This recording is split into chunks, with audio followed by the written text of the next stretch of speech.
From the scalp of Victor Mature, it's the DigiGods. Please welcome God's gift to the 8-year-olds. It's Wade Major and Mark Kaiser.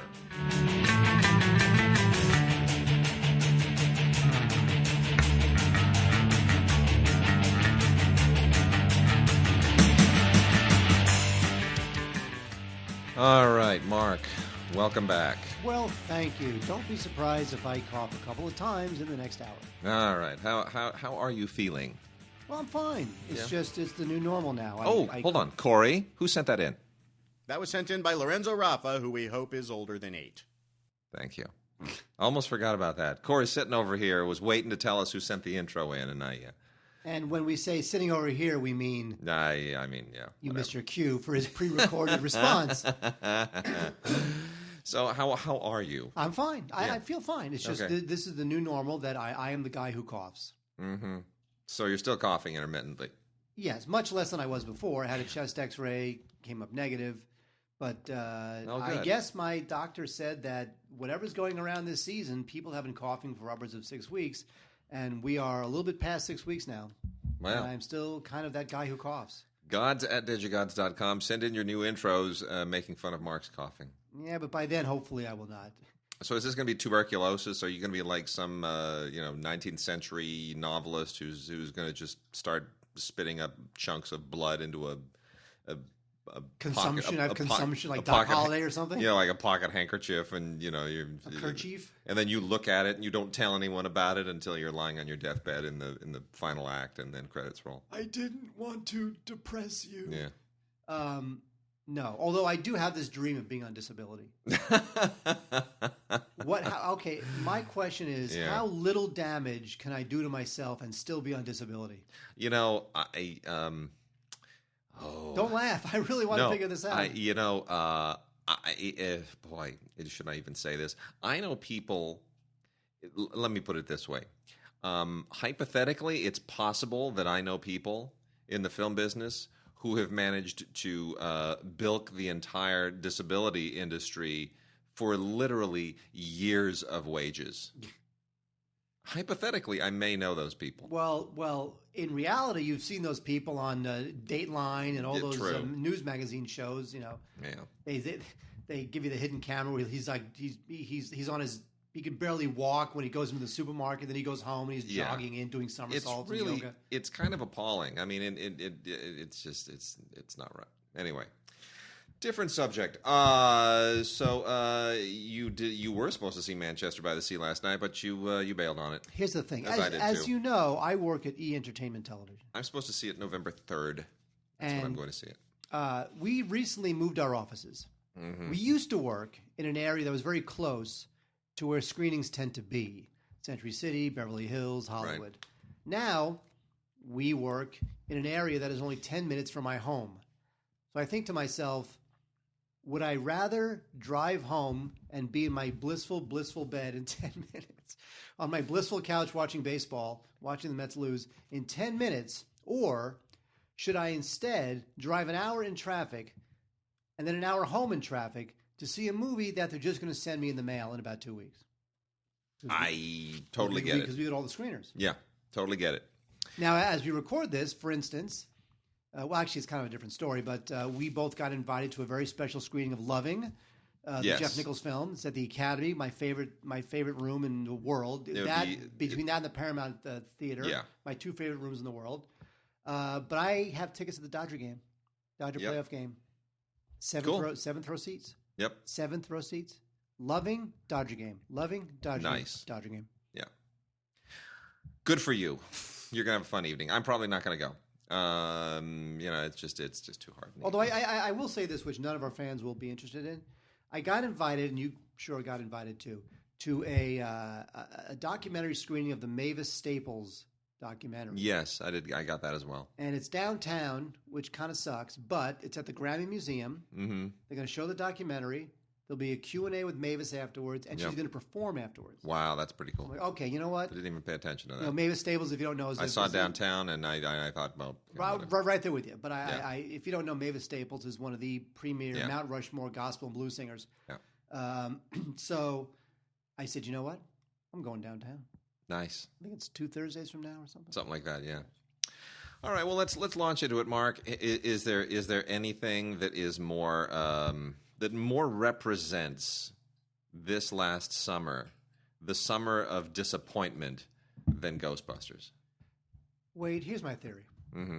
I know you're interested to hear my theory. I'm fascinated to hear your theory, which we're going to talk about now. It's on Blu-ray, also on 4K. They didn't send us the 4K of it, unfortunately, so cannot speak to the to what this looks like all 4K'd out.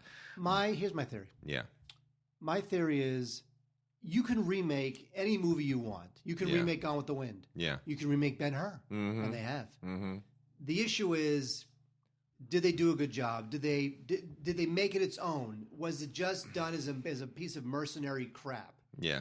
It's like what Nicholas Meyer said about the death of Spock. It's not that the question is not will the audience accept that he died. Yeah. They will accept it if he dies well.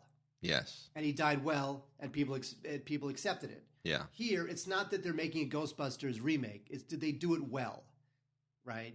Yeah. And I think the issue here is that what pleasure we get out of it is really just seeing the costumes and the ghosts and the proton packs in 2016 and seeing Melissa McCarthy, who I adore, and Kristen Wiig, who I adore, and the other two I don't really care that much for. But so not into the new SNL. So I'm not into the new SNL. Yeah.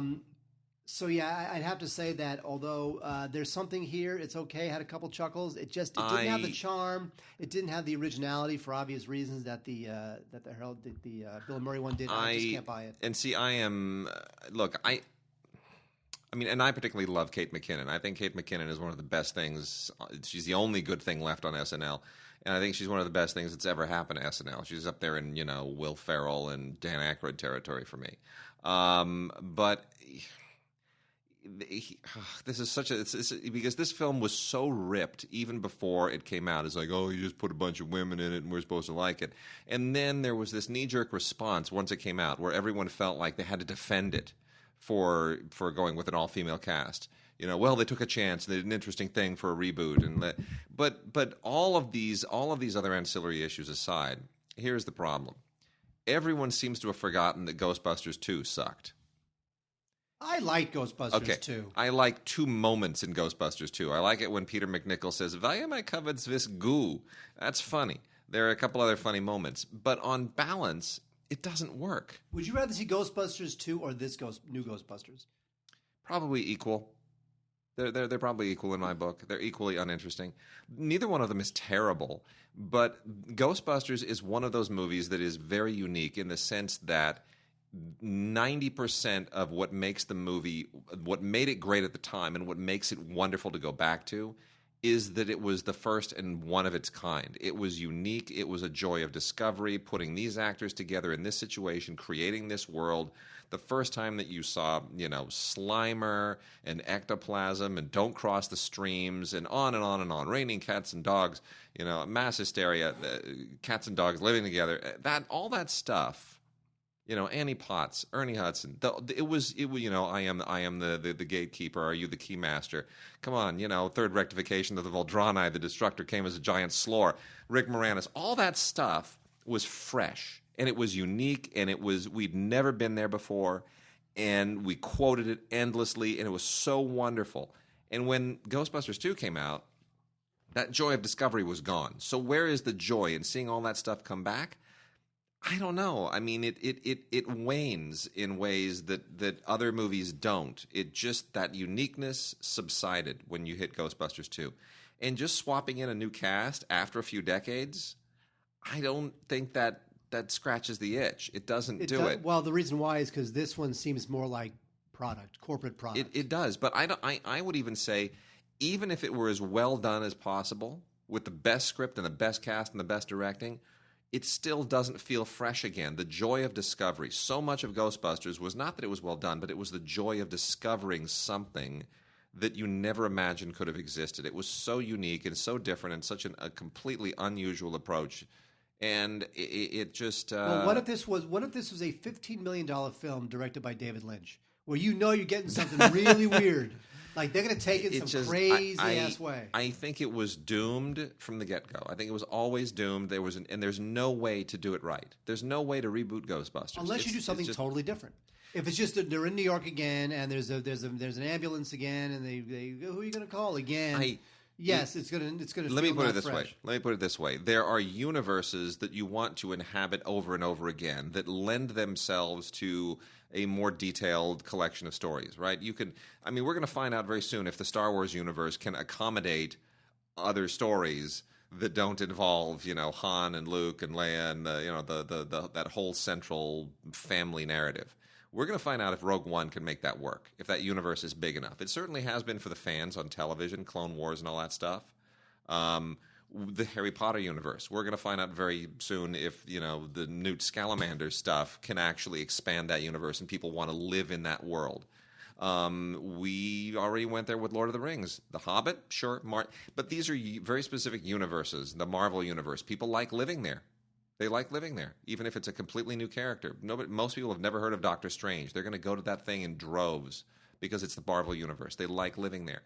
There is not really a Ghostbusters universe. It's not a universe that people enjoy inhabiting. It's just it's a movie that was awesome once, but nobody wants to keep going back to that world. There just isn't enough there. It was that one movie. That one movie scratched the itch. It did everything it needed to do. You don't need to go back. It's not a universe that lends itself to all kinds of other narrative experiences. So that's what I say. But I think ultimately, and I agree with everything you're saying, but ultimately if this thing was funny, you wouldn't care about any of that. True.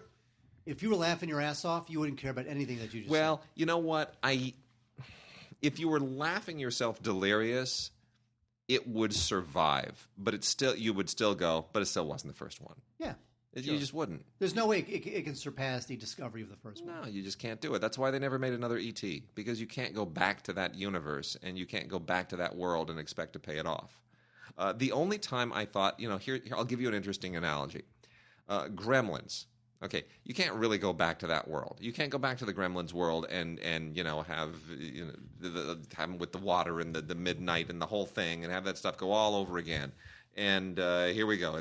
You can't do that a second time. It's a rerun. It's like a Friday the 13th or what it's like a slasher film. You're just having Jason or Michael Myers just repeatedly butcher people over and over and over again. You can do that in horror. You can't do that in something that's more dramatic or comedic. However, Gremlins 2 did a very smart thing, which was they said, we can't make Gremlins again, so let's just do Gremlins and make it an absolutely unhinged, off-the-wall social satire, which they did. I mean, Gremlins 2 I like better than Gremlins because it's not serious. It's completely unhinged. It's just a wacky, insane parody of everything. It's a pop culture. It's like an episode of The Simpsons. It's nuts. It's like Family Guy. That is true. Right? So you can do that. But you can't do that with Ghostbusters. You can do that when you put a couple of gremlins in the balcony of a theater and dress them like Siskel and Ebert. Meanwhile, there's 2 gag reels. I don't know why they just didn't make one big gag reel, but it looks better on the box. Gag reels, by the way, are funny. Why are gag reels funny? Because Melissa McCarthy, Kristen Wiig, hilarious. Right. They're awesome. Yep. And Kate McKinnon's funny, too. Good. Deleted scenes and alternate scenes and a couple of making of featurettes. If you like this, if you like these ladies, this is definitely worth it because I love Kristen Wiig and Melissa McCarthy. Yeah. All right. So the other big stinker this week is Tarzan, Legend of Tarzan. Okay. Here's the thing, Wade. Here's what I want you. Here's what I want you to pretend you are. Okay. I want you to try to convince me. Yeah. Because I'm president of Paramount. Yeah. I'm a Brad Gray, whatever. Yeah. I want you to convince me that we need to sync. I'm sure this thing was done for a decent cause. Well, this is Warner Brothers. Warner Brothers. Yeah. I want you to. I'm the president of Warner Brothers. Yeah. I want you to say to me why we need to make a Tarzan film. Now, why we don't need to make it. Why we need to make it. I want you to go the other way. I want you to make an argument against your instincts. Do I have to feign enthusiasm? Yeah, you do. You're pitching me. Oh, I'm pitching you. I'm Kevin Tsuchihara. Okay. You must be a joy in Japan. Learn Japanese. Go over there. I've been in Japan. They love me there. They love you. Because I'm very sure. tall. Yeah. And you can pronounce nothing. So anyway, Kevin Tsujihara. Yes. So you're gonna you know what? You're gonna convince me that the movie that we need to sync. I mean, what this thing costs? 80? It can't cost. It could not have cost. It was that like much. 100. Yeah. Okay. Yeah, it was something. You need to convince me why we need to make Tar effing Zan because it's the stupidest thing in the world. Okay. So go. It'll be the TCU, the Tarzan Cinematic Universe. That is not true. He's only one guy with an ape. Tell me something else. Why do I need to make this movie? We're going to have Margot Robbie. We're going to have a guy with abs. Mm-hmm. We're going to have Sam Jackson. Mm-hmm. We're going to have CGI apes. Mm-hmm. Why would this play internationally? I can't do this. I can't. You can't justify this movie. I just can't. I mean, I could pitch an art film. I could pitch you why we need to make it like Greystoke and be faithful to the novels. I can make that pitch. That was written by a dog, so that's a whole different situation. Yeah. Here's the thing that's amazing to me. There have been probably at least 24 Tarzan movies. More than that, probably more like 30 or 40 total. If you start going, including all the Johnny Weissmullers and the Buster Crabs and all of them, on and on and on. There's just been a ton of them, and they're all. And you include the Ron Ely TV series. It's all junk except Ron for Ely. Oh, what was the name of the game show that Ron Ely used to host? The game show. Yeah, Ron Ely hosted. In fact, I have a story. You ready for a stupid story? Uh-huh. Okay, I don't know why I'm about to drop a stupid name. Yeah. So, in junior high school, JJ had his own magazine. Right. Right? It was Mimeograph. This was like 56. And it was not 56. It was mimeographed. And I was a writer for this magazine that JJ published. And so what I did for the magazine is I wrote reviews. Now, these are 50-word reviews written by a 15-year-old. Yeah. So it wasn't all that much. But the one review I do remember writing is for an old TV show hosted by Ron Ely called Face the Music. I remember that. It was a Name That Tune ripoff. Oh, that was terrible. Remember Name That Tune? Oh, yeah. Oh, that was awful. Yes, Face the Music. In fact, I remember the last line of my review, which I still remember, although it was a million years ago. It was something about how instead of facing the music, blah, blah, you should face instead of watching the show, you should face the other way. Aye. Instead of watching Face the Music, you should face the other way. That was some serious 15-year-old humor there. Good job. So that is Ron Ely, who hosted that show, and he was Tarzan. Now, back to Tarzan. So 4K, Blu-ray, ultraviolet. Here's the thing. The high dynamic range, the HDR in this thing, I think there's going to be an ongoing problem with movies like this and the way that they are replicated in 4K. And it's not the resolution, it is the fact that the CGI pops to such a degree that even if you are just already vaguely aware of the CGI, you become intensely aware of the CGI. It really, I don't know if that has to be resolved in the mastering. I don't know where that has to be resolved, but you become intensely aware of the fact that you're watching a bifurcated thing on the screen, that some of this was live action and some of this is created on a hard drive. You become intensely aware of that. It really, really delineates it in a very, very annoying way. I don't even know what this tagline means. A new threat awaits. What does that mean? In a world. I don't understand. Well, it means that if you think you've seen everything there is to see about Tarzan, dear viewer, considering spending $15 on this movie, you're wrong because you're going to see something new. Yeah. It's not all old. It's not just Tarzan dusted off. There's something new. Well, anyway. So this is not really even this is barely a Tarzan film. It is not. It's not the origin story all over again like you had in Greystoke. It is not faithful to the any of the novels. I don't know why Sam Jackson's in this. I don't know why Christoph Waltz is in this. I don't like Christoph Waltz anymore. It's not good in any way. It's not a good script. It's not surprisingly. It's not well directed. This goes back to my theory. You can dust off anything you want. You can dust off Tarzan. Yeah. Just make it good. No, in this case, I would agree with you. Look, I read every single one of those novels when I was a teenager, and they are amazing. They are great. Gay? Yeah, absolutely. You saw a bare-chested man in the There jungle? you go. Yeah, they were picture books. Yes, exactly. Edgar Rice Burroughs. He put little pictures of bare-chested men all over the place. They were pop-up books. They were pop-up books. so to speak. So they're great. Some of them are not as good as others, but some are pulpier than others. Some are much more dramatic than others. But it's a great world. It's a great saga. It's really extraordinary. And I don't know that you have to go that far and wide to replicate that. But they want it to be something that it's not. They want it to be, this big franchise thing. That doesn't make sense. I think that they should take all Tarzan. They should rewrite all Tarzan books. Yep. By replacing the Hardy Boys with Tarzan. Exactly. So you should have instead of the Hardy Boys, The Mystery of Cabin Island. Yeah. Be Tarzan. That's and it. The Mystery of Cabin Island. There you go. Anyway, tons of extras on this thing. By the way, folks, I'm going to work on that joke, and I'll get back to you next week because that didn't work. No. I admit it. No. I had a thought the road to comedy, the bridge was out. I'm going to work on that material, get back to you. Whole bunch of featurettes on here. None of them terribly impressive. Wade, Mel Gibson is returning. He is slowly making his way back. Now, did you get your screening invite to Hacksaw Ridge? Yes, I did. It is, yes, it is screening on the 24th. I'm very, very curious to see this. Because I think with this and Blood Father, which is the last film he starred in, this came out earlier this year, Mel is slowly percolating. He's slowly plotting his return. And Blood Father is an interesting choice for him to make his return because in the movie he plays a very, very angry man, and which only makes you think about how very, very angry he is in real life.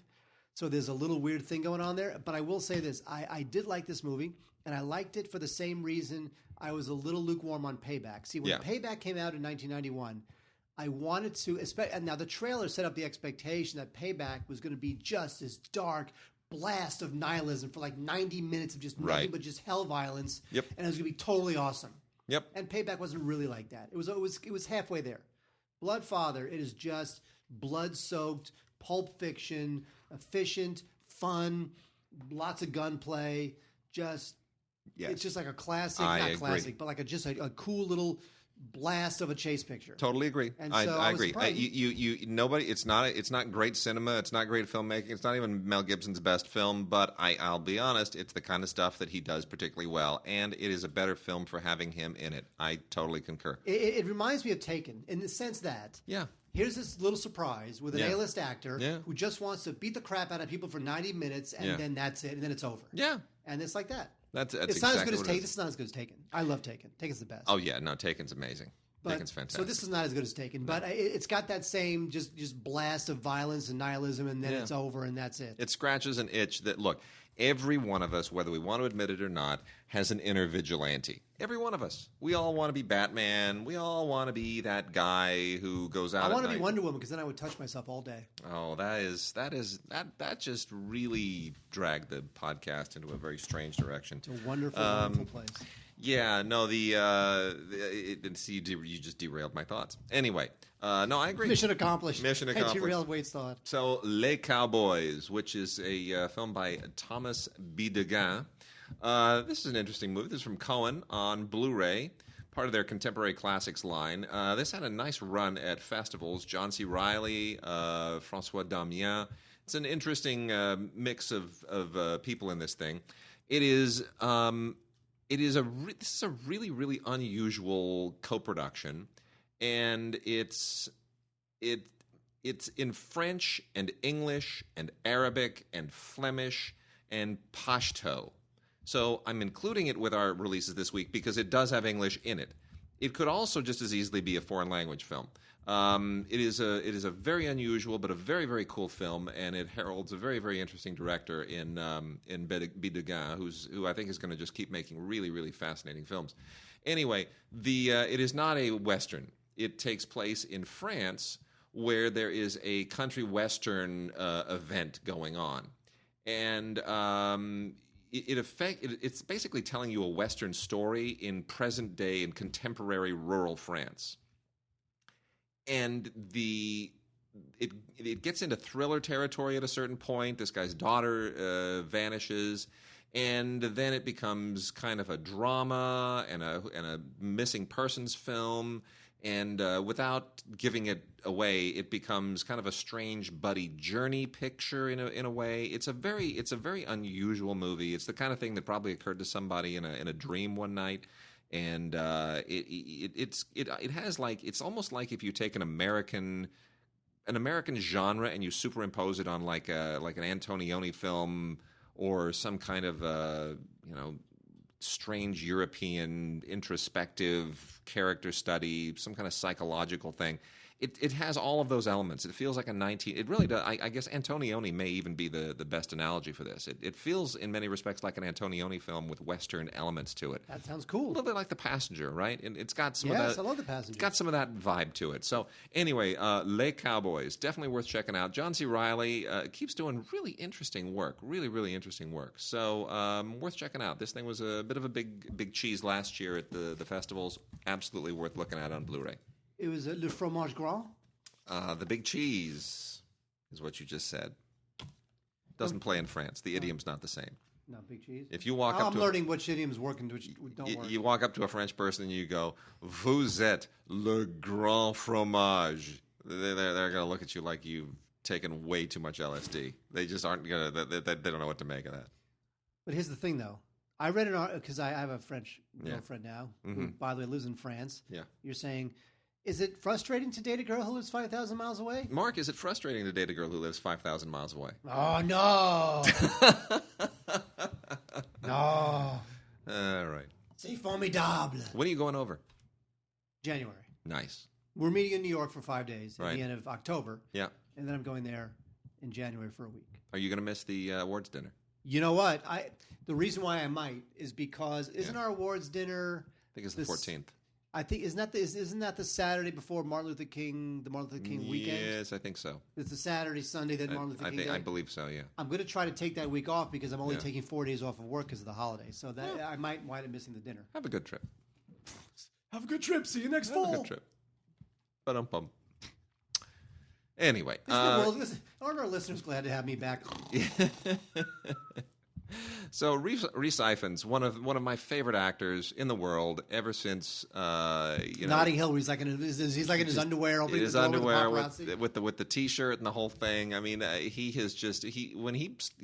is the mark of a great actor. When somebody shows up in a movie and they are so particularly that character, and you've never seen them before, and you say to yourself, this guy can't even be an actor. How could this guy ever have a career doing anything else? He is that character. I mean, it was like it's like Mads Mikkelsen in the Pusher films, right? You saw him in that. You're like, this guy is scaring me. He's not an actor. They just found this guy on the street, right? Because this guy is that character. And then you see them in another part, and you realize, wow, I am in the presence of an amazing thespian. That's how I felt with Rhys Ifans, right? Really? After Notting Hill, not man, that he was. Much. I mean, he was that guy.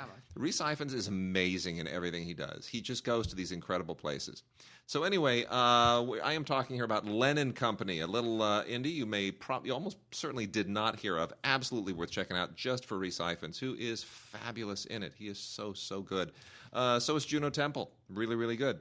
He basically he's one of those gritty characters that he often plays, which is he's a rock star who his life is just kind of unraveling, and he does what people often do in movies when their lives are unraveling. He goes out to the country, and there he suddenly is confronted with I'm not gonna give this away.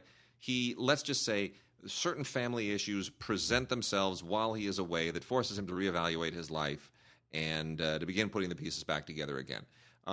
So that's essentially what this is. It is a guy who reaches the pinnacle and then finds that it's not really all it's cracked up to be, and then has to try to restore his life in some way. It is, yes, it follows the trajectory of things like Garden State. Was it Garden State? Oh, the Zach Braff thing? Yeah, sure. Right. Okay, so that's one of those films that follows a similar trajectory. People usually going home again to deal with a crisis or to escape a crisis, whatever. It happens all the time. There have been like 4 released this year. But, again, if it's well done, like that's our theme for the show today, you don't care. And here, it's just about giving Rhys Ifans an amazing character and some great life issues to deal with. And what a great actor. And Juno Temple, so good. Why doesn't she have a bigger career? I love she's her. Terrific. She's fantastic. I think she's great. You're right. She needs, what? I don't know if I want her to go the Felicity Jones be in Rogue One thing. But I want more of her. I want more of her. I agree. Yep. Yeah, I want more of her. Wait, when are we talking? First of all, when are we talking about Criterion releases for January? Go ahead. Do it now. By the way, can I say something? Yeah, go ahead. Finally coming out on Blu-ray, a film that nobody will buy but me. Yeah. But it's coming out in December. Yeah. One of my favorite science fiction films when I was a kid, The Quiet Earth. Very nice. Now, The Quiet Earth, finally, Jeff Murphy's film. It's a good film. From 19 something the hell. It's like from the 80s or something. Yeah. Finally coming out on Blu-ray on December 6th. I don't know what is on it, but I did read that it is finally coming out. And, very nice. Very happy about that. Anyway, so The Quiet Earth. Anyway, Criterion on January. Rock on. There's a film that you will want to own 6 copies of, and there's a film that I will want to own 6 copies of. Yes. The film that's coming out in January. Yes, that we want to own 12 copies of between the two of us. Yes. The one that you want to own 6 copies of is Something Wild. Why? I thought you loved that film. Something Wild? I thought you loved that movie. The Jonathan Demme deal with the Michelle Pfeiffer? No. Something different. I don't like Something Wild that much. No, this is Something Wild from 1961. Oh. There's another Something Wild from 1961. Really? Yes. I don't think I even. Why would I want 6 copies of it? I'm missing the joke. I have no idea. Okay, ladies and gentlemen, it's been a long time for me. I have to say, but Okay. you know what? Here's the thing. It's actually Something Wild is kind of a cool film because it's got a great score by Aaron Copland. It's got cool titles by Saul Bass, and it's an interesting film from back in the day. But the film that I want to own 6 copies of is His Girl Friday. Oh, for sure. His Girl Friday, finally out. I want to own Blu-ray. a copy for Monday, Tuesday, Wednesday, Thursday. I'm not probably kidding. Friday. I'm not kidding. And also, Criterion's got a new restoration of the 1931 The Front Page. Fantastic. Because His Girl Friday is based on the front stage page. play and then the Yeah. film, The Front Yeah. Page. You know what the best version of that particular story ever was? What? The best. Switching channels. Do you remember that? Oh my gosh! Oh God, I do. Is that like Christopher Nick Nolte Reeve, or something? Or? Christopher Reeve, Burt Reynolds. Yes, I do remember that. Kathleen Turner. It was the best. Oh my gosh! You know what? It's just I remember that so much better than The Front Page or His Girl Friday. What? No, wait a minute. Actually, hang on. Now that I think about it, no. Actually, it was pretty awful. So never mind. I remember switching channels. Oh, so terrible. Looking it up now. Ted Kotcheff. Yeah, who I love, but yeah. No, Anyway, switching. I'm being really super facetious. I want to make that clear. So the only, to me, Something Wild is good for who worked on it more than it is like a great film. His Girl Friday is just one of the funniest films ever made. Love it. You got to buy it right now. And those are the 2 notables. And also, not Criterion, but if you want to check out a really cool science fiction film from the 80s, The Quiet Earth. Yeah. Coming out in December. That's what I got, Wade. Nice. All right, so I'm going to roll through a bunch of other little indies here. We got a thing called Broken Vows, which is on DVD with an ultraviolet code on it.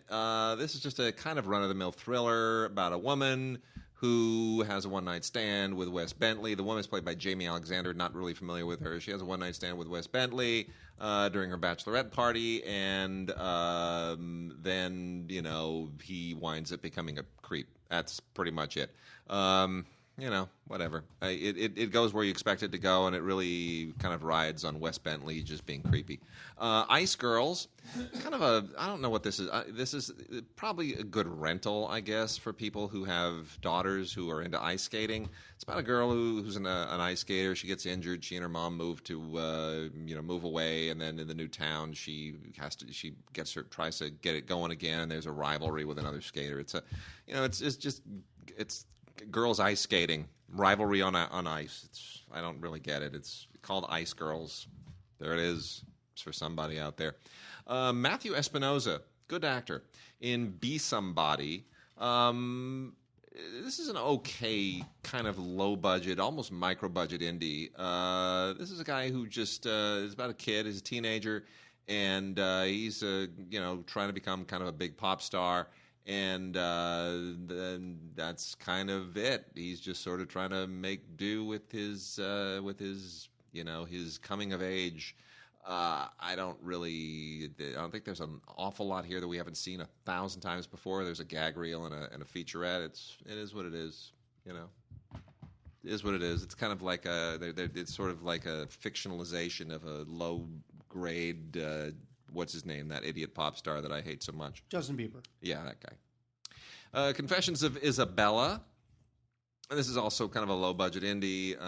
Stars a couple of actors I'm not familiar with, Alexia Garcia and Alejandro Bravo. Feels like a little bit like one of those telenovela deals projected onto a, I don't know, it's not overly low budget. They give it a pretty good stylistic sheen, considering that there's no money behind this and that none of the actors appear to have much experience having done anything. But it's not great. It's about a woman who's trying to become a hip hop dancer. It's got moments. Winds up taking a little bit of a weird turn with this murder angle in the story, but whatever. Confessions of Isabella. It's gritty. Subterranea. Really, really interesting. Nicholas Turturro and William Catt, of all people. William Catt looking weird and old. Nicholas Turturro, really good actor. William Catt, still a good actor. A little bit miscast here. But this is an interesting low-budget science fiction film. And low-budget sci-fi can always be one thing or the other. It's either going to be really interesting or it's going to be a great big stinker, and it's going to be really obvious they didn't have enough money to do what they wanted to do. This thing was shot in Montana. And it's about a guy who has never, ever, he's grown up completely isolated from other human beings in society. So it's an interesting what if. Like, if you detach a human being from all the things that turn you into a connected, sentient, self-aware, educated human being, if you just rip all of that away, what are you left with? And it's a really interesting kind of experiment. It's a very interesting, social theory question. But anyway, that's essentially what this is about. It's got some behind-the-scenes stuff on it, which is also very, very interesting. If you like really challenging, interesting, low-budget science fiction, I would recommend Subterranea. Also, mainly just because Nicholas Turturro is really, really good. Bug Hall in this as well. Bug Hall. And the last one I have here is called Sins of the Guilty. This is really trashy. Look at the tagline. I mean, Sins of the Guilty. What does it say at the bottom? Soon she will know. No. ... No. Trina McGee stars in this. I don't know who Trina McGee is, but she is thrilled that she's got work because she gets to be in a movie that stars her name above the title. This is just a woman who's, this is like a lot of these other movies we're talking about this week. Somebody's trying to get in touch with their life. This is another dancer thing. She's a dancer, and she's trying to make it in the city, in the big, evil, horrible city, and bumps into all kinds of men issues and infidelities, and then with everything else that these movies seem to do, then there's murder. So. Whatever. Sins of the Guilty. It's a thriller. It's a thing. It's a movie that was shot with way too little money in a big city. That's right. So so wait, there I was. Yes, there you were. Now I was walking to the commissary on the Universal lot. Because I work. Yep. On the Universal lot. I don't work on the lot. Across the street from the lot, there is a very tall building that you can see from the Hollywood freeway. Yes. That says Comcast, NBC Universal on top. You've probably seen it many times. It's a very, very tall, narrow building. Sure. The tallest building in that whole entire section of the Los Angeles. Yes. I work in that building. Now we're not. Are we talking about the Black Tower? Not the Black Tower. What, in New York? Black Rock? No. No. The Black Tower on the Universal lot, or next to the Universal lot. It's not black. It's like brown. It used to be called the Black Tower. Do you not know this? It's the Black Tower is the big, tall, dark building right when you go up the hill to Universal Studios. Yes, I believe that is it. So you're in the Black Tower. Wow. Yes, I am. Do you know why it was called the Black Tower? It was a Black Tower when Lou Wasserman had his office in there because it contributed to the whole myth of, the evil emperor in his castle. Yes, I'm in the Black Tower. Okay, you're in the Black Tower. My goodness. If not, then I am anyway. No, I am. Anyway, so I'm in the Black Tower, and I got to cross the street and go into the Universal lot where I go to the commissary. Yeah. So there I am, walking to the commissary. And who do I see sitting outside, legs crossed, relaxing in the commissary? Outside the commissary? Bryan Cranston. Oh, no kidding. There he is, my first celebrity sighting on the Universal lot since I got there. Very and I bring that up not to drop a name, but because Bryan Cranston has a new film coming out on Blu-ray. It's called The Infiltrator. Now, wait, I'm going to admit something to you. Mm-hmm. And this is not going to make you happy. Yes. Bryan Cranston, I don't get it. Why? At least in film, I don't get it. He's a good actor. He is. But somehow I feel like when I look at him, I can't take him seriously. You feel like he had a great run on Breaking Bad, and this is a guy who's paid his dues for decades, and nobody did anything with him except put him into occasional guest spots until Breaking Bad. And now he's suddenly a thing. He's a known quantity, and now they're shoehorning him into all kinds of movies while he still has a few good years as a leading man left. Is that what you're saying? No, I'm saying I can't take him seriously. Okay. Like somehow I just always want to laugh when I look at him. Like in The Infiltrator, where he plays this federal agent who went undercover to infiltrate Pablo Escobar's drug trafficking scene in the mid-'80s. I just want to laugh. I feel like he's doing Malcolm in the Middle. Yeah, I hear you. I get it. And by the way, it has nothing to do with him. He's invested. He tries. He's good. I just can't stop wanting to laugh. Like, and you know what? He was up for an Oscar for Trumbo. I thought that was just undeserved. Undeserved. Totally undeserved. I agree. I mean, they really wanted to give it a Trumbo more. It was also a thin year. I mean, it was a thin year. And it's going to be a thin year this year, too. Who's going to be up for Best Actor? There have to be at least a dozen. I mean, this is one of those rare. It's going to be Casey Affleck's year. It may be, but this is also one of those weird years where, like last year, and I think maybe the year before, where we've had about a dozen or 24 great roles for actresses, and then the male leads are very thin. Michael Keaton is the only other person I think who's really in the top running. Denzel, though, you know what? Denzel fences. I hear good things. Give it to Denzel. Love him. My all-time favorite. Yeah. Yep. Give him an Oscar now. Anyway, The Infiltrator. Great, interesting story. Directed by Brad Furman. Here's the thing. If you love Bryan Cranston, the Breaking Bad Bryan Cranston, this is the film for you. This is the one where he gets to, it's very tense. It's true life. It's got a lot of drama. It involves drugs. It's got that whole Breaking Bad thing. It's very no nonsense. And, some of it is like kind of in that, played out thriller playbook thing. But I just feel like the story is interesting. The way it's presented is interesting. It's very tense, well put together. People who love Bryan Cranston from Breaking Bad will love this because it's sort of like most analogous as opposed to Trumbo, which was like totally on the other side. So, kind of hot and cold on this, but it's not bad. Infiltrator, if you're a big fan of Bryan Cranston. Now I'm a big fan of, Mark Strong. I love Mark Strong. He's cool. He's the best. So Mark Strong starred in a film.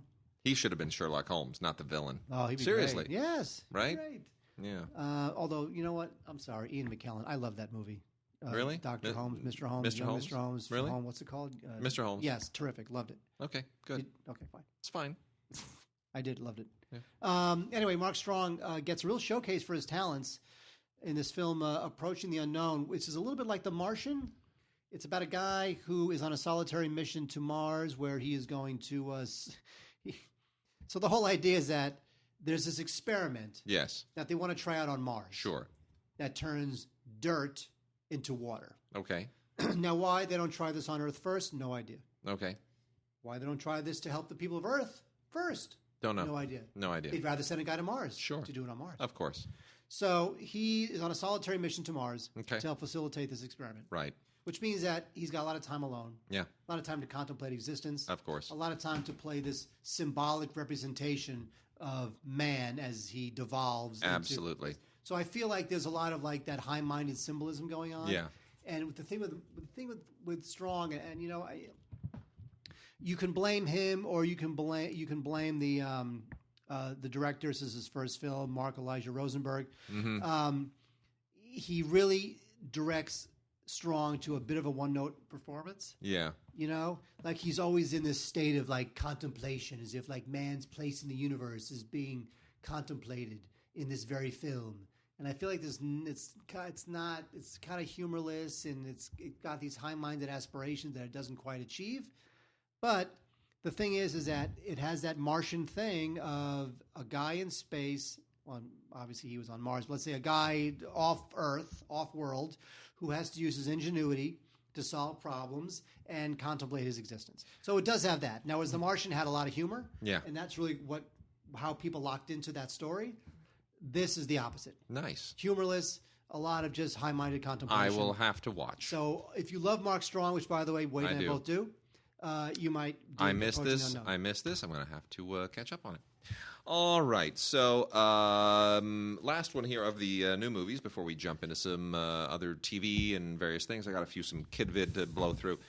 Cell with John Cusack and Samuel L. Jackson. This is based on a Stephen King novel, which I did not read. I've read very few Stephen King novels. I don't much like Stephen King as a novelist, I got to be honest, but when it works, it works. This is just the stupidest thing ever. I have no idea. Like it's like Stephen King said, darn it, everybody's making a mint on zombie things. Why didn't I think of that? So he tries to come up with a Stephen King type zombie story, which is not really a zombie story, but it kind of is. And this all takes place it starts at the airport in Boston, and some strange audible signal goes through the cell phone system and turns a bunch of cell phone users into like crazed zombie killing people.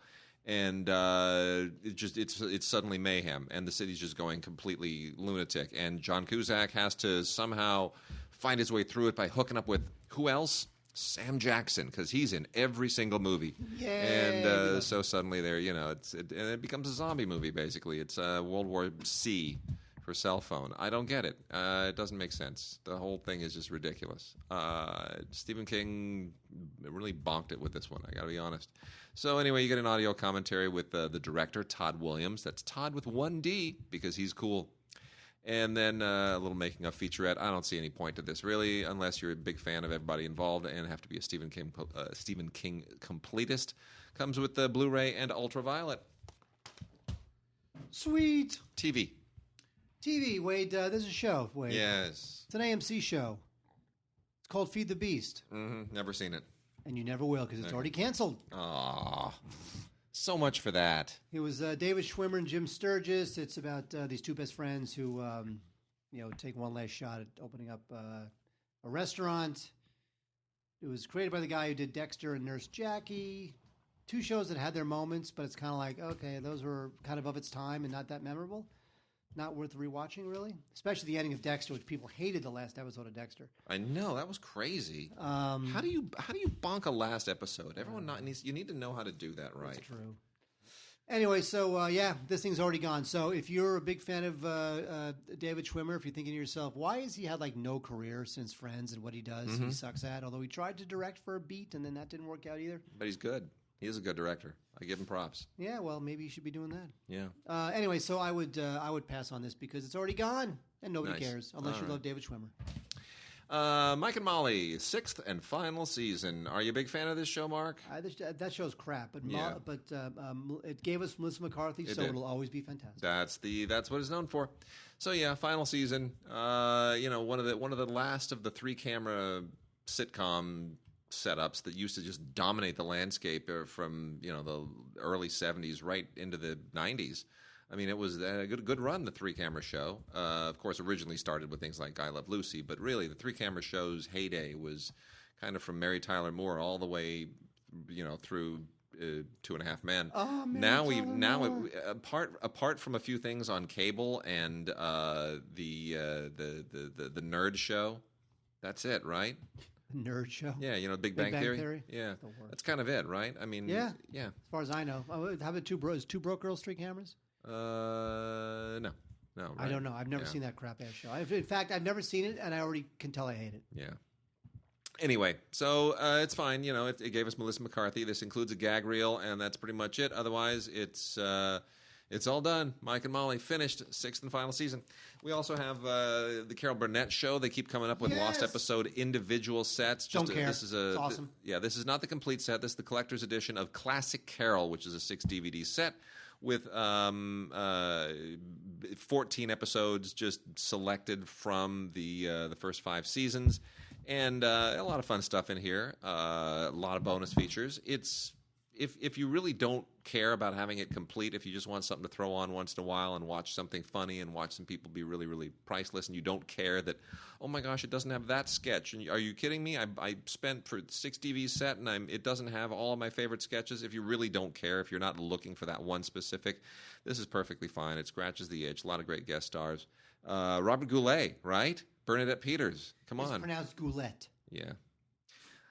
So anyway, that's it. It is the Carol Burnett Show Classic Carol Collector's Edition. You know what kills me, Wade? Lots of things can kill me. Yeah. This kills me inside. What is it? What is it? Why? So MTV has a show, Teen Wolf. It's been on for 5 seasons. Obviously, it's made for the teen audience, the MTV audience. Yes. No one over the age of, let's say, 24, right, at the outside. Sure. Who don't buy Blu-rays. They don't Right. buy DVDs. Right. They stream everything. Okay. Not only do they come out with Teen Wolf on DVD, which no one will buy, but they actually split up the seasons into part 1 and part 2. Uh-huh. Like if you already know that your audience is predisposed not to buy your product, why would you break up the seasons? I don't know. It's just bizarre. No idea. It is bizarre. Anyway, Teen Wolf is a show and it sucks. Goodbye. Okay, so I'm going to go through a whole bunch of kid vid right now as quickly and expeditiously as I can. Doc McStuffins, Toy Hospital. She Wait. Last What? week, I streamed a porn called Doc McStuffins. Did you really? I did, and it was very, very exciting. Well, that's good. I'm glad. This is not that. This is Very Disney. This is a velvety show for kids. soft. A little girl who, she's a doctor and her toys come alive. And anyway. My daughter does not really watch this. She's not into this. She's still into Sarah and Duck. She's going to be Sarah for Halloween. Did I tell you that? Who? We went out. My daughter. No. Who's Sarah? Sarah from Sarah and Duck. It's a British show. Like all the stuff my daughter watches. It's a British show. A little girl with her pet duck. It's really very sweet. That kid is screwed. It's on Sprout. We even got the duck. We went onto Etsy and found a knit version of Duck from Sarah and Duck. It's fantastic. And then the woman who knitted that said, "Yes, I've got a sucker who's going to buy this thing." You know what? This is By the way, I yesterday, you're going to be very proud of me. We were playing with Play-Doh, and I discovered, here I am, late in life, well, relatively midlife, and I discovered I am a master of Play-Doh. Do you know what I did with Play-Doh?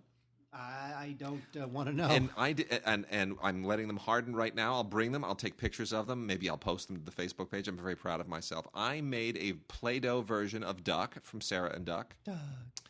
And then I also did the Penguin from The Wrong Trousers, Wallace and Gromit. Oh, you should have done the Penguin from Batman. Yeah, no, I made the Penguin from The Wrong Trousers. Still You not have as to be cool- impressed by that. No. No? Still not as cool as the Penguin from Batman. Doc McStuffins, Toy Hospital. Welcome to McStuffinsville. It's the usual drill. I mean, it's a few episodes of 5 episodes in specific of this show, which continues to be really popular and cute to a lot of people.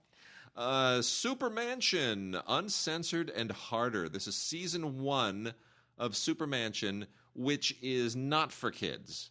I bring it up in the Kid Vid section because I want people to understand, even though it looks like Kid Vid, it is not for kids. This is from the Robot Chicken guys, and it is kind of more of the same. It is Bryan Cranston shows up here again doing one of the voices. This is about basically a kind of a claymation or stop motion animation version of an aging Justice League. And it goes into all of those particular jokes that you would expect, and it gets a little mature at times. So it's funny. It's got some great voice casting in it, including Keegan-Michael Key, who can just do no wrong. He's just amazing. You sent me that. Was it you who sent me that? That magical. What was the magical Negro skit that they did? Oh yeah. The magical Negro skit from Key and Peele. Yeah, you know what? I love Key and Peele. Those guys are funny, but that skit was okay. What? But it nailed it. It totally nailed the whole subject. It did. I like the ending with the copy machine. Yeah, that was pretty funny. great. Pretty But great. I'm used to like belly laughing when I watch your stuff. This is more like a hearty chuckle. It was.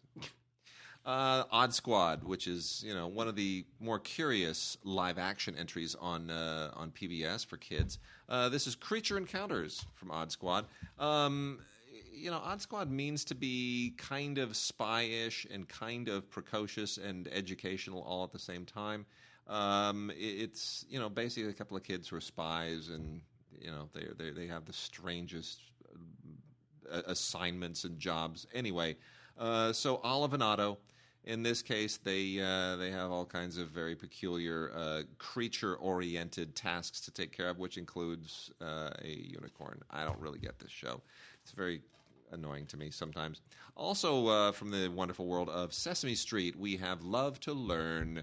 This is Elmo just learning about a whole lot of fantastic, wonderful things, and that's kind of it. It's just, letters and numbers and shapes and colors, and it skews very young, and my daughter's already outgrown it. Big Little Movies is an Umizoomi, a Team Umizoomi thing. And I also don't really understand that. This is a very specific Team Umizoomi mission, and it's very clearly inspired by something Japanese, but it skews way too young for me or for my daughter at this stage. Also from PBS, from Daniel Tiger's Neighborhood, You Are Special, Daniel Tiger. Very cute, kind of growing on me. I think I'm starting to, I get into these things as my daughter gets of age of certain things. And this may become something that she responds to at this point. I think she's about that age. Very nice and educational. Much, much better than Caillou, which continues to just drive me crazy. Caillou the Courageous. I don't know what they have in the water up there in Canada, but Caillou absolutely just sends me apoplectic. This is 7 Caillou stories, all of them. Here's the only thing. You've never seen Caillou, have you, Mark? I have not. Okay. The only thing that I can focus on in Caillou is how every once in a while they'll have a frame where everything is kind of cloudy on the edge of the frame. They make it like a little... They reduce your field of view on the frame that you're looking at. I don't understand why they do that. It really upsets me. Last 3. Monster Magic from Sesame Street. This is, Elmo and Abby and lots of Sesame Street stuff, including a really interesting little Bert and Ernie clay animation deal. They do that every once in a while. They're Bert and Ernie adventures in stop-motion animation. Kate and Mim-Mim, the Mimiloo Zoo. This show doesn't work for me at all. Never has. If you like it, go for it. This is 6 episodes, including a bonus video of Mimiloo's creatures. It's a very particular kind of animation. Big purple rabbit. Don't get it. And then lastly, this is really, really charming. This is from Lionsgate, part of one of the Grindstone animation CGI animated 3D things that go straight to video typically. Elephant Kingdom. Really, really sweet story about elephants. Well animated, very cute. Obviously not on par with Pixar or any of the feature length stuff like this, but they get some good voice casting. And Carrie Elwes and Patrick Warburton always was great. Carlos Penavega. It's really, really good. I thought it was very enjoyable. Nice discovery. So that being said, Mark, classic movies. It's a good week. It's a good week. Now I like the. I like these little booklet cases. What are they called? Oh, the when they package it and it looks like a little. In a little booklet, yeah. The Blu-ray, whatever. The Blu-ray book.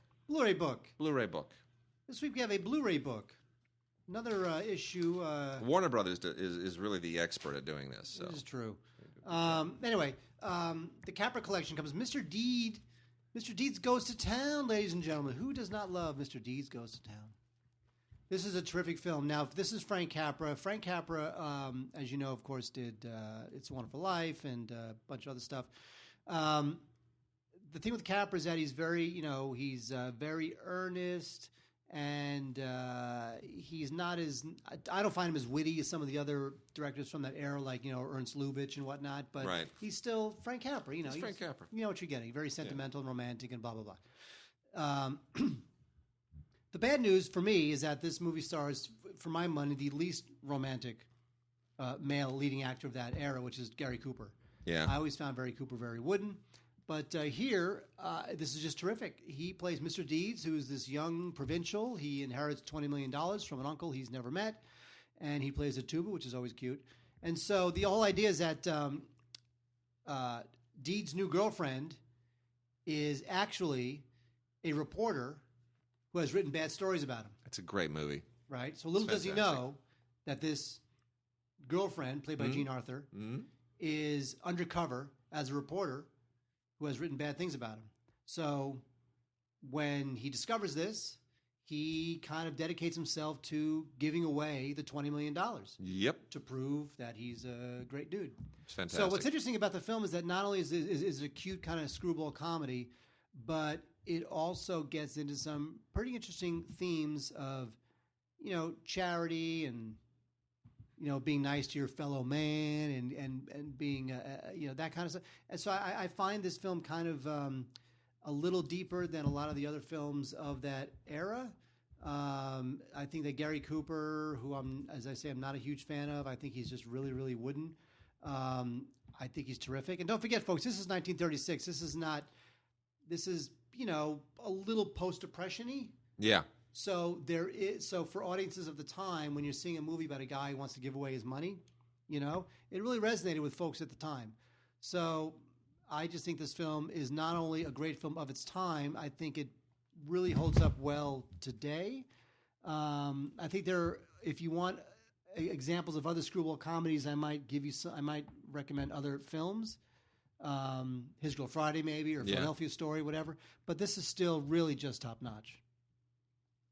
Wade, did you like this movie? You must love like this movie. I love it. I love it. And no, it is. It's just one of the all-time greats, and it's wonderful that it's on Blu-ray. And I could not be happier. I mean, it's Gary Cooper and Gene Arthur at their very best, and those are just two legends of the era. Can't get enough. So we got some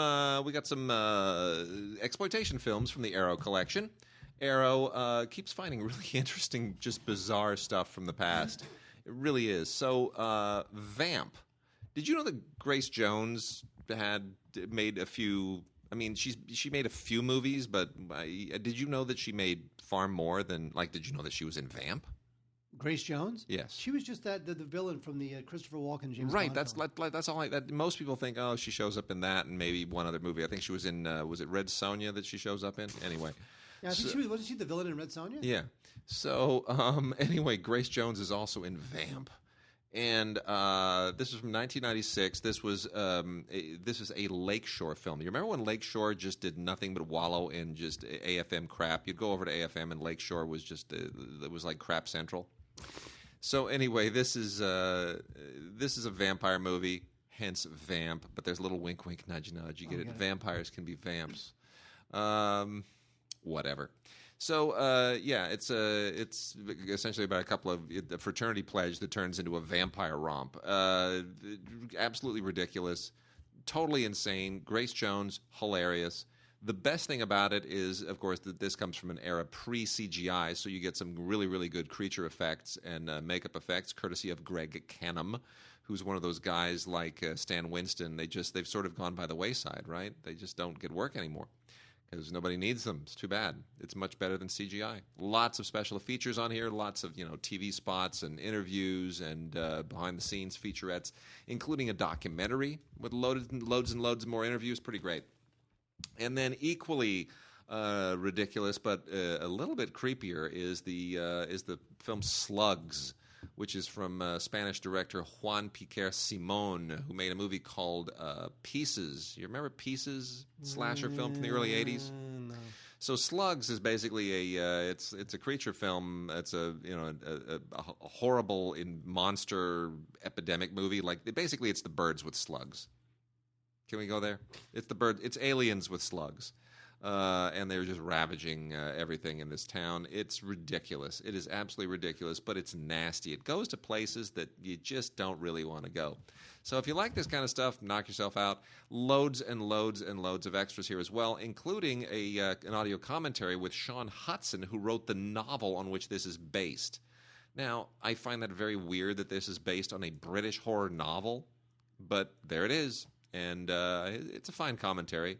I can't imagine the movie really echoes the novel that much. But anyway, a lot of featurettes, a lot of fun stuff. Both Slugs and Vamp on Blu-ray, courtesy of the Arrow collection.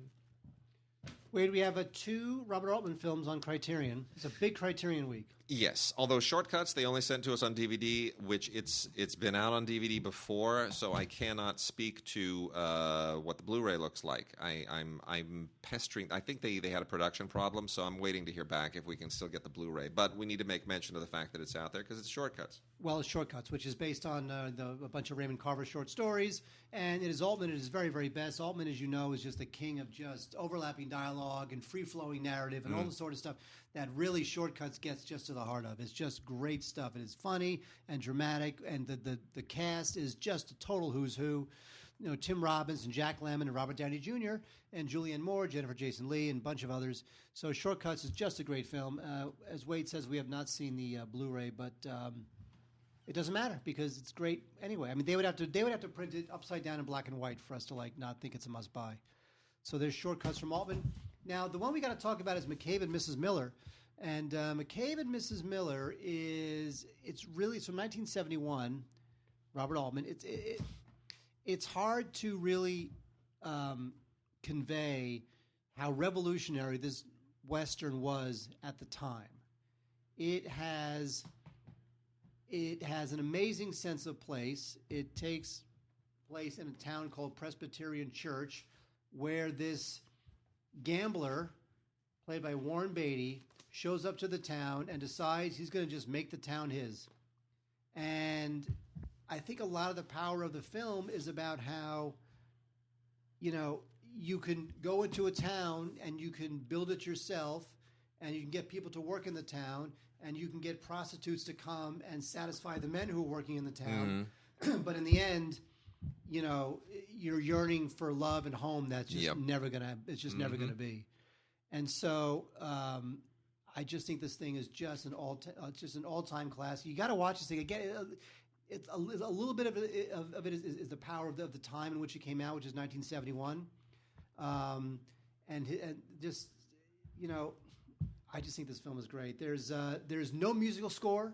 There's a couple of songs, but that's really it. This town is just a town that it just seems like it's just on the edge of nowhere, and Warren Beatty is great in it, and Julie Christie is great in it, and Keith Carradine plays this tragic kid. He's kind of this goofy kid. He's ridden into town. He's been with all the girls in the town, and the way his ultimate fate is one of just the all-time tragic, fatalistic deaths in film. It was so heartbreaking when whatever happened to him happened to him. So it's got the Leonard Cohen songs, which are great. It's got amazing cinematography. The overlapping dialogue that Altman does so well is represented here too, and this thing is it really is one of the great westerns of all time. I don't know, don't you think? I do. I think McCabe and Mrs. Miller is great. I do. I think it's fabulous. Love it. I think it's one of Altman's most underrated films too. Even though everyone knows it, nobody really gives it the credit that it's due. Because it's so quietly revolutionary in its own way.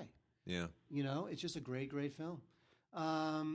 So, and even like McCabe and Mrs. Miller, even when you look at the title, it's McCabe ampersand Mrs. Miller. Now, why is it ampersand and not and? Because in the film, they don't have a love; they have a business arrangement. Yeah.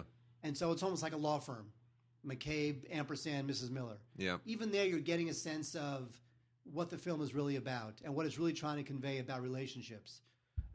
So there's just really a lot to take in with McCabe and Mrs. Miller, right down to the title. It's got such an amazing sense of place and mood, and just it's so dire, and it's just a fascinating film. This thing is you've really got to check this out, McCabe and Mrs. Miller.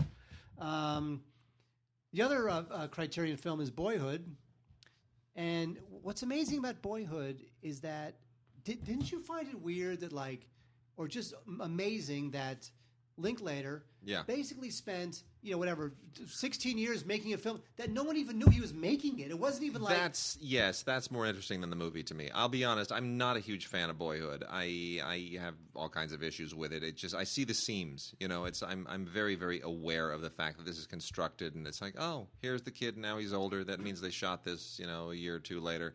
It doesn't. It really doesn't pan out for me. If not for that gimmick, I don't think the movie would be quite so acclaimed. So if it was just a movie about a kid growing up, I think it was this exact script shot with different kids playing the part over time. I think it's the gimmick that people praise more than the actual film itself. I don't think the movie is all that insightful. It's just a great experiment, good for you, but it also lacks a certain dramatic urgency. Doesn't work for me. When you're shooting a film and you have to be finished by a certain time and you're on the clock and everybody's really busting their chops, you get more out of people. If you're shooting it and it's like, all right, we're just kind of doing a thing. We'll be back next year and really don't know when we're going to finish this. Then it becomes kind of this casual experiment, and everyone sort of rests on their laurels and leans back, and that's how it feels to me. It doesn't. It feels So I apply A for effort, B for execution, C for final product. For me. Wow, Wade. Yeah. The angry Wade today. Arr.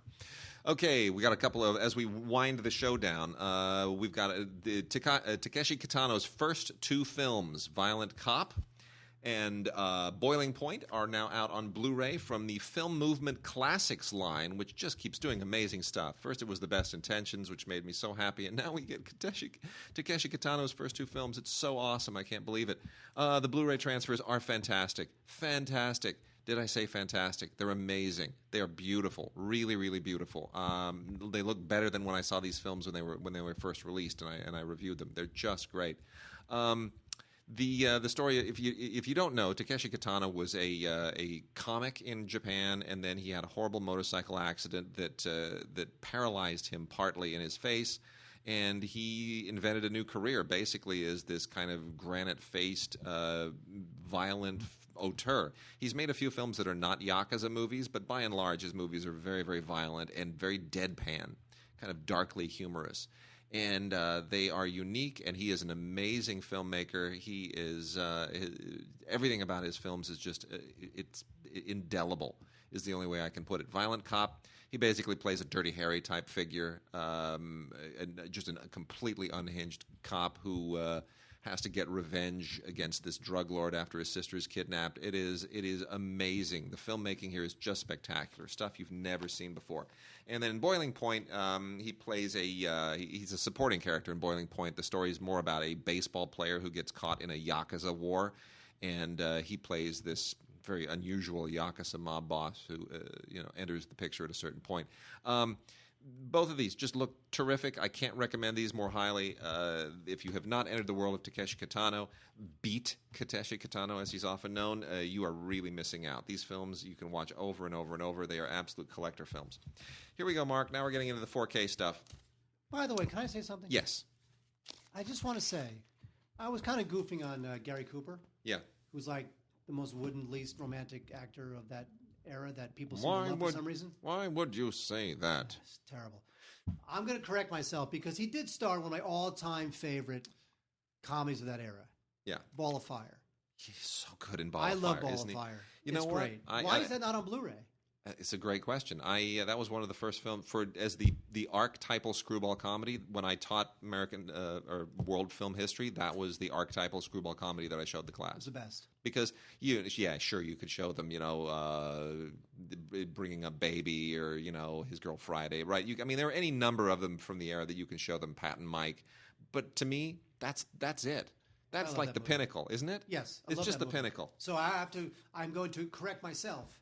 Yeah. Not correct myself. I'm going to say that I'm going to correct myself when I say that Gary Cooper is the most wooden actor of that generation in terms of beloved actors. Sure.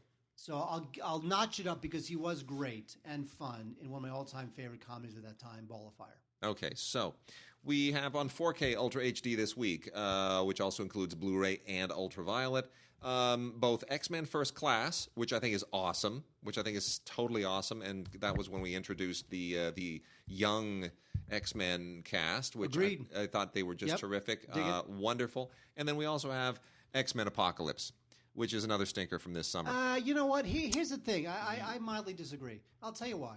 Okay. Because even if Apocalypse is, one step up, two steps back in terms of the franchise, I feel like the X-Men films are the only superhero films that really delve into what they're really about. Yeah. Which is that, it's such a great allegory for being a teenager. It is. Discovering your powers and discovering your place in the world and being alienated from other people. And I feel like it's not afraid of that. It doesn't become this depressing discourse, but it's really not afraid of what it's actually about and exploring what it's actually about. I hear you. And even if Apocalypse features just a standard villain who wants to take over the world, which is very disappointing, I feel like there's enough there where it still kind of retains its place as the superhero franchise for adults. I hear you. I don't hate X-Men Apocalypse. I think it's a little misbegotten. I think it overreaches in many respects and tries to do things it probably shouldn't do. But I like the X-Men world in general. I like the X-Men cinematic universe. I'm not sure I wanted Fox to give this up to Marvel and let them take it over and incorporate it. I think they've done a pretty good job despite a few misfires. So keep it going. Let's see what you can do with it. Anyway, Apocalypse. Yeah, sure. Bryan Singer knows this world. He seems to be a little bit too comfortable with it, but I don't know. How did you feel about Apocalypse as a villain? It's ridiculous. Yeah, that was the least interesting part of the film. I agree. Because really, what they should, instead of just another supervillain who wants to take over the world, it should be somebody who can feed into that theme of alienation, finding your powers and your place in the world. But instead, it's just like a guy who wants to take over the world. Anyway, they both look good. They look very good. Good 4K, good example of Ultra HD. The Great Gatsby, I have more problems with. I think everything in this thing is just a little bit too crisp and stark and pops. It's just too much in your face. This also is 4K, Blu-ray, and ultraviolet. The HDR it almost like pokes holes in your eyes. It's a little bit too piercing. So tons of interesting extras on Great Gatsby, though. Most of it you've seen previously on the regular Blu-ray. The deleted scenes with alternate ending is interesting. Razzle Dazzle, the fashion of the 20s, is probably the only really, really interesting extra on here. And then we have Jupiter Ascending, also on 4K Ultra HD. All of these, again, with Blu-ray and ultraviolet. Jupiter Ascending, just the strangest, weirdest, most stillborn thing from the Wachowskis. Wait, you mean the Wachowski brothers? No, the Wachowski sisters now. And I don't know where they're at. They occupy a very strange world unto themselves, and sometimes it works, sometimes it doesn't. Channing Tatum, and Mila Kunis, not really well used here. It's just too much. It's just too much. I think they need to settle down a little bit. Their ideas go so far and wide. Their brains are working on overtime. And then I think the very underrated Pacific Rim. Get this, own it. It's wonderful. The sequel is coming. I think this film is terrific. I think this is a good old-fashioned 80s style action sci-fi film. It did not get enough credit. It is fantastic. It looks fabulous on 4K. It maybe is the best big blockbustery CGI action thing on 4K at the moment. It looks as good as any of these movies are likely to. So definitely check that one out. I know we're over, but when I saw this movie, I thought this movie is so obnoxiously loud, but yet you're somehow hypnotized by it. True. It's like this thing is such a great, especially for the audio. It's such a great 4K showcase. It's a fantastic showcase. My problem with this film is that I just wish that some more of the fights had taken place during the daytime. Yep. They always have them take place at night, where they're with rain. Huh? In rain. It's like all you're doing is obscuring what I want to see, which is just like big old monsters going at it. But it's dark and it's rainy. Stop that. All right. We'll see you next week with the Halloween show.